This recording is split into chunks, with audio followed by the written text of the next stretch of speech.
Темите во учебниците во Северна Македонија и Грција за кои ќе се констатира дека е потребна реинтерпретација за да се избегне формулација на иредентизам или анимозитет кон другата страна, ќе се прави според принципите на УНЕСКО и Советот на Европа, кои кажуваат како се пишуваат учебници.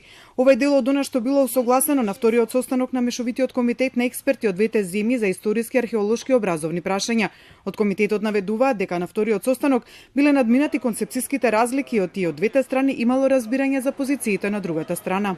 Во учебниците треба да се избегнува третирање на другата страна, едната према другата, значи во двете насоки, она што представува анимозитет, она што представува непријатност за да се чуе и да се образуваат новите генерации. Суштинските прашања по учебниците за основно и средно образование ќе се разгледуваат на третиот состанок закажан за 12 и 13 април во Грција, откако двете страни си ги размениле сите книги кои се користат во образовниот процес.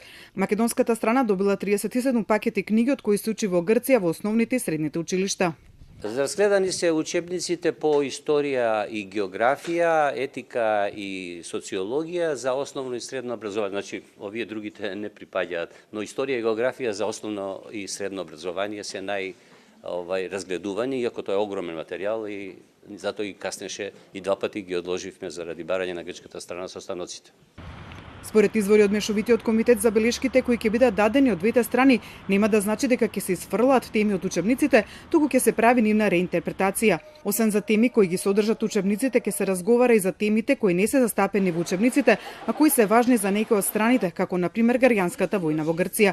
Според извори од комисијата, досега биле разгледувани теми поврзани со антиката, пошто ќе следи средниот век, а потоа 19-тиот и 20-тиот век, на кои ќе се посвети многу внимание, но тие се уште не се отворени. Неизвестно е дали следната учебна година ќе започне со ревидирани учебници, бидејќи процесот не зависи исклучиво од експертската работа, туку и од политиката, која потоа треба да ги прифати нивните забелешки и да ги имплементира во образовниот процес.